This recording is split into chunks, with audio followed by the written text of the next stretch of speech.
प्रिय विद्यार्थियों, स्वागत आपका श्री श्याम कॉलेज भादरा के यूट्यूब चैनल पर। देखिए, हम बात कर रही हैं BA third year Indian geography. और इंडियन ज्योग्राफी के अंतर्गत हमारा जो टॉपिक चल रहा था वो चल रहा था प्रायद्वीपीय पठारी प्रदेश। प्रायद्वीपीय पठारी प्रदेश के अंतर्गत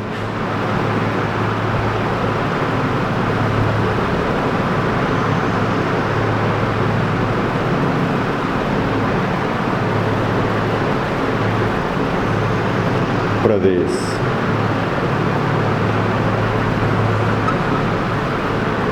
प्रायद्वीपीय पठारी प्रदेश में हमने देखा था मध्यवर्ती उच्च भूमि और दक्कन ट्रैप। दक्कन ट्रैप के अंतर्गत आंतरिक भाग में जितनी भी विशेषताएं थी, पर्वतीय क्षेत्र था, कोई पठारी क्षेत्र था, उस क्षेत्रों की हमने बात कर ली। अब हम बात करने जा रहे थे पश्चिमी घाट की।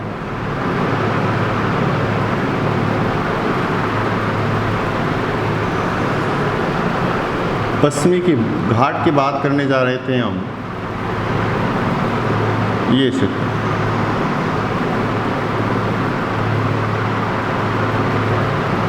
और इसके अंतर्गत हमने देखा था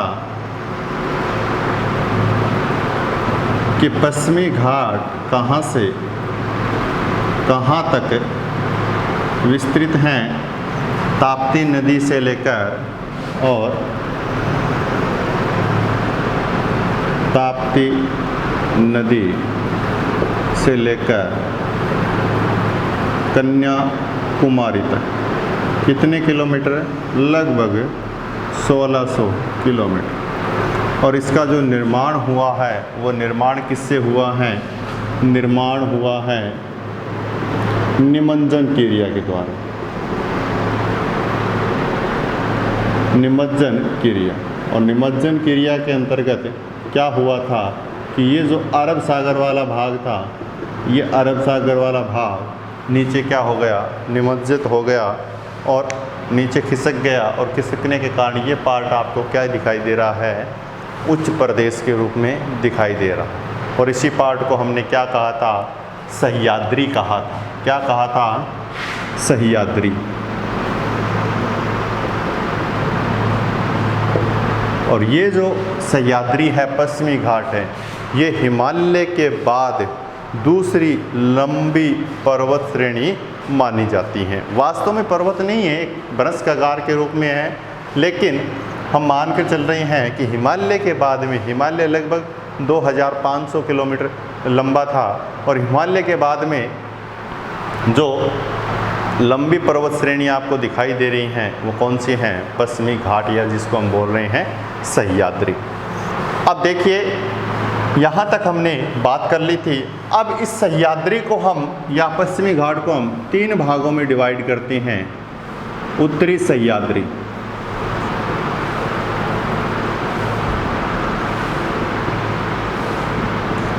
उत्तरी सह्याद्री की बात करेंगे। उत्तरी सह्याद्री के अंतर्गत ये ऊपरी क्षेत्र की बात करते हैं। यहाँ तो यहाँ से देखिए, इस क्षेत्र में 2 नदियाँ निकलती हैं, और वो 2 नदियाँ कौन कौन सी हैं? एक तो हैं गोदावरी, एक है कृष्ण। इसके अलावा एक नदी और निकलती हैं, भीमा। भीमा, कृष्णा, गोदावरी, ये सारी की सारी नदियाँ किस सह्याद्री से निकलती हैं? उत्तरी सह्याद्री से।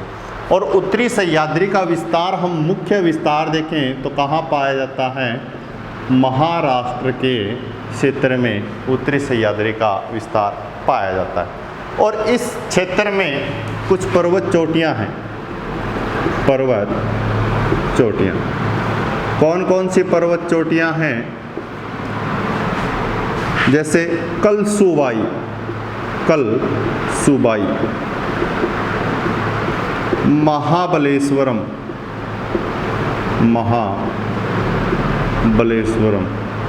सल्लर, ये उत्तरी सह्याद्री की प्रमुख चोटियों के नाम हैं। और इसके अंतर्गत जो सर्वोच्च चोटी हैं, वो सर्वोच्च चोटी कौन सी हैं? सर्वोच्च पर्वत चोटी। कौन सी पाई जाती हैं? कलसुबाई पाई जाती हैं। कौन सी? कलसुबाई। कितनी? 1646 मीटर इसकी ऊंचाई है। कलसुबाई की जो ऊंचाई है वो कितनी है?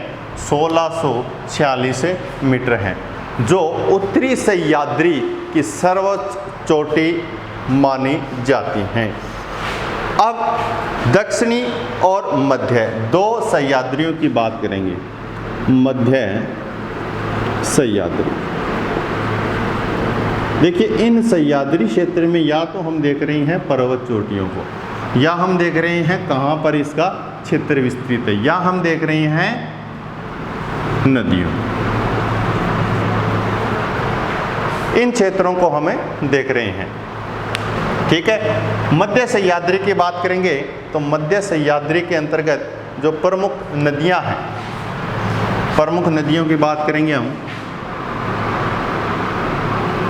कावेरी, तुंगभद्रा, दो प्रमुख नदी मध्य सह्याद्री के अंतर्गत पाई जाती है। और इसके अंतर्गत जो पर्वत चोटी पाई जाती हैं वो पर्वत चोटी हैं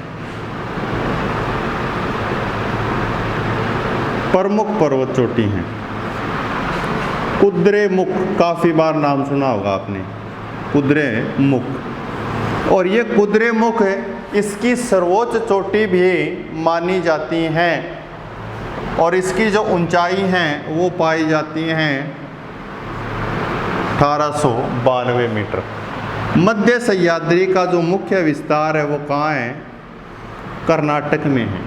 और ये कुद्रेमुख भी कहाँ है? कर्नाटक में पाई जाती है।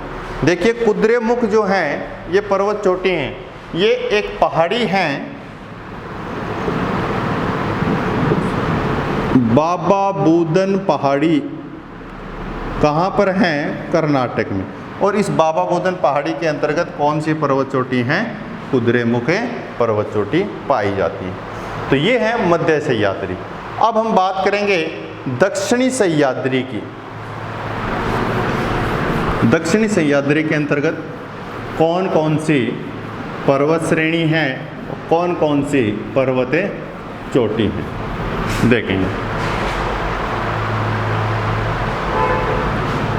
तीसरा है दक्षिणी सह्याद्री।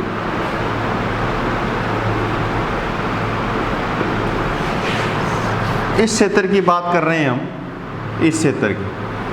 ये क्षेत्र किसके अंतर्गत आता है? दक्षिणी सह्याद्री का क्षेत्र है। अब इसके अंतर्गत पर्वत श्रेणियां हैं कुछ, जैसे नीलगिरी, अन्नामलाई,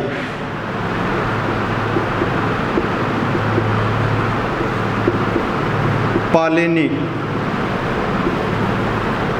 ये कुछ पर्वत श्रेणियां हैं। और कार्डमम,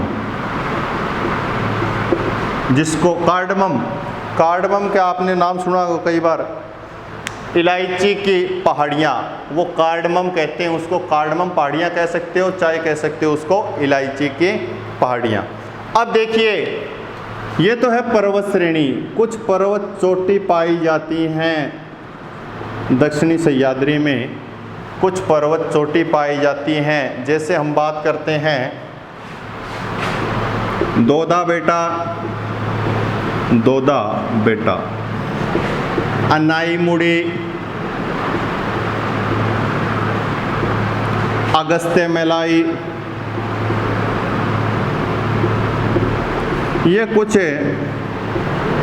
पर्वत चोटियां पाई जाती हैं दक्षिणी सह्याद्री के अंतर्गत। लेकिन दक्षिणी सह्याद्री की सर्वोच्च चोटी की बात करेंगे, सर्वोच्च की बात करेंगे, सबसे ऊंची चोटी की बात करेंगे तो कौन सी आएगी? याद रखना, अन्नाईमुड़ी। सर्वोच्च चोटी कौन सी है? अन्नाईमुड़ी है। और इसकी जो ऊंचाई है वो कितनी है? 2695 मीटर है। कितनी है? 2695 मीटर। और दूसरी जो है दोदा बेटा, इसकी जो ऊंचाई है वो कितनी है? 2637 मीटर ऊंची पाई जाती हैं। अब याद रखना, जो अन्नाईमुड़ी हैं ये किस पर्वत श्रृंखला के अंतर्गत हैं? अन्नामलाई। इस पर्वत श्रृंखला के अंतर्गत अन्नाईमुड़ी पर्वत चोटी पाई जाती है। और जो दोदा बेटा हैं ये कहाँ पर हैं? नीलगिरी। कहाँ पर हैं? नीलगिरी में। नीलगिरी पर्वत श्रृंखला के अंतर्गत एक पर्वत चोटी पाई जाती है दोदा बेटा, जो 2 नंबर की सर्वोच्च चोटी है। अन्नामलाई पर्वत श्रेणी में एक पर्वत चोटी पाई जाती है अन्नाईमुड़ी, जो सर्वोच्च दक्षिणी सह्याद्री की सर्वोच्च पर्वत चोटी है। अब याद रखना, आपने उत्तरी सह्याद्री देखा, आपने मध्य सह्याद्री देखा, आपने दक्षिणी सह्याद्री देखा, लेकिन मैक्सिमम आपको जो ऊंचाई मिली वो किसकी मिली है अभी तक? इसकी मिली है, अन्नाईमुड़ी की। तो पूरे पश्चिमी घाट की बात करें या हम बात करें सह्याद्री की, तो इस पश्चिमी घाट या सह्याद्री की पूरी की सर्वोच्च चोटी कौन सी हो गई? अन्नाईमुड़ी हो गई, क्योंकि ये तीनों से क्या हैं? बड़ी हैं। या हम बात करें दक्षिणी सह्याद्री की सर्वोच्च चोटी, तो भी ये नाम आएगा। या हम बात करें दक्षिणी भारत की, इस भारत की बात करें दक्षिणी भारत की, तो इस भारत में क्या है? सर्वोच्च चोटी क्या रहेगी? अन्नाईमुड़ी रहेगी। किसी भी प्रकार से आपके सामने कोई स्टेटमेंट हो तो आप हमेशा दक्षिणी भारत के अंतर्गत अन्नाईमुड़ी हैं, जो 2695 मीटर मानी जाती हैं, ये सर्वोच्च चोटी हैं। अब देखिए, कई बार कंपटीशन में ऐसे क्वेश्चन आ जाते हैं। ये उत्तरी सह्याद्री हैं,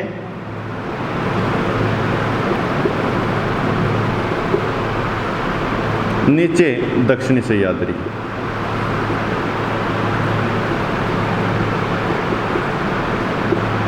उत्तरी सह्याद्री को दक्षिणी सह्याद्री से अलग करने वाली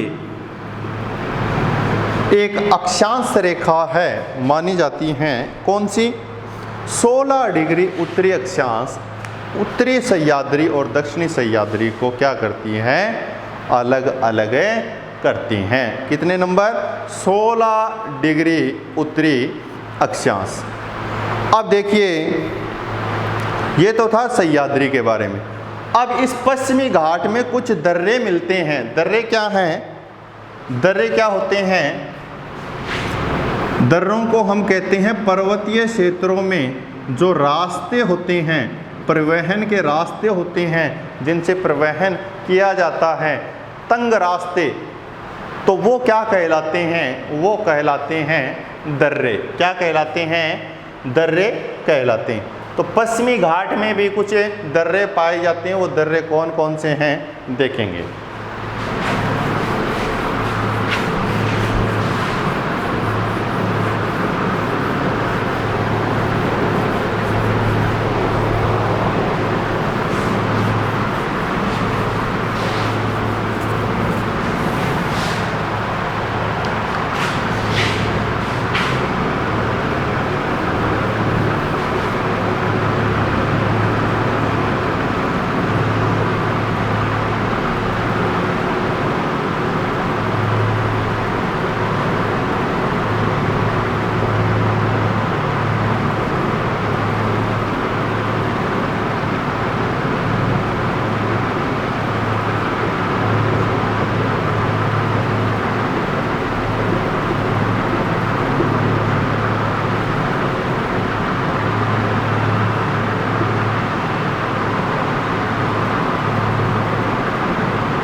अब देखिए, ये मैंने कुछ स्थान लिखे हैं। कोलकाता, नासिक, पुणे, मुंबई, कोयम्बटूर, कोच्चि, चेन्नई, मदुरई, तिरुवनंतपुरम, ये मैंने कुछ स्थान लिखे हैं। अब क्या होगा, अब कोलकाता से हम मुंबई आएंगे, कोलकाता से हम मुंबई आते हैं, या हम नासिक आते हैं, या हम नासिक से मुंबई आते हैं, तो एक दर्रा मिलता है जिसका नाम क्या है? थाल घाट। थाल घाट दर्रा किनके मध्य में है? क्या कह सकते हो आप? मुंबई से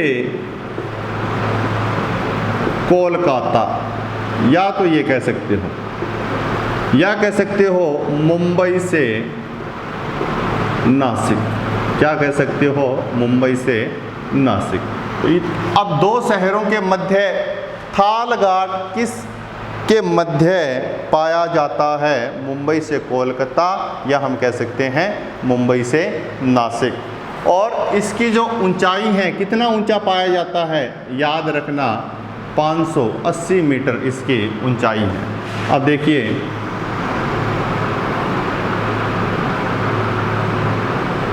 ये रास्ता है, और इस रास्ते में कौन सा पाया जाता है? थाल घाट पाया जाता है। अब जो अगला है वो है दूसरा दर्रा भोर घाट। और भोर घाट किन दो शहरों के मध्य पाया जाता है? चाहे तो हम कह सकते हैं मुंबई टू चेन्नई, या हम कह सकते हैं, दूसरा नाम ले सकते हैं, मुंबई से पुणे।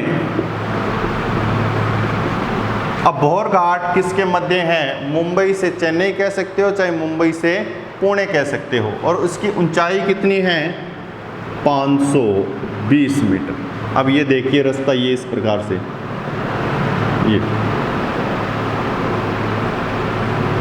ये रास्ता जो है ये किस दर्रे से होकर गुजरता है? भोर घाट से होकर गुजरता है। आगे जो तीसरा है वो है पाल घाट। कौन सा है? पाल घाट। और पाल घाट जो दर्रा है वो कहाँ पर है? किसके मध्य है? चाहे तो आप कह सकते हो चेन्नई से कोच्चि, या आप कह सकते हो कोयम्बटूर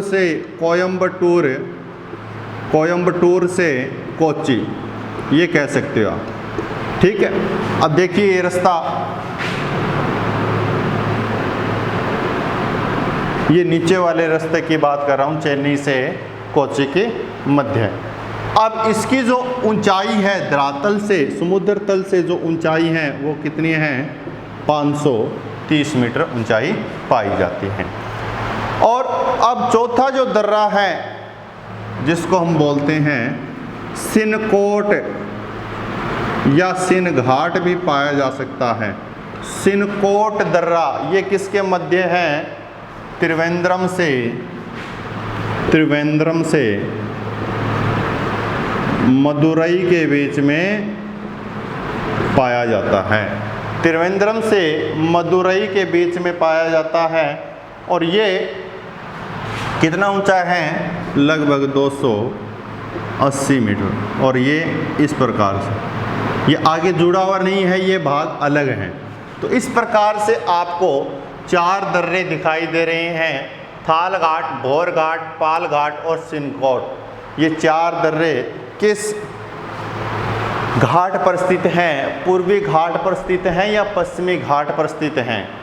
ये पश्चिमी घाट पर स्थित हैं। और इसी प्रकार आपको अगर मैप बनाकर आप याद रखोगे तो आपको याद रखने में आसानी होगी।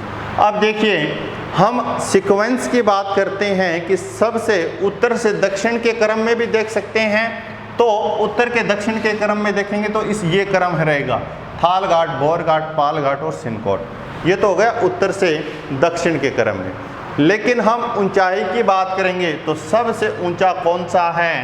सबसे ऊंचा पाया जाता है थाल घाट, और उसके बाद में दूसरा पाया जाता है पाल घाट और भोर घाट, और सबसे छोटा जो दर्रा है पश्चिमी घाट का, वो दर्रा कौन सा है? सिनकोट दर्रा है। तो आशा करता हूँ कि आपको अच्छे से समझ में आया होगा। बाकी जो शेष रह गया अपना, वो हम नेक्स्ट क्लास में चर्चा करेंगे। Thank you very much. जय हिंद, जय भारत।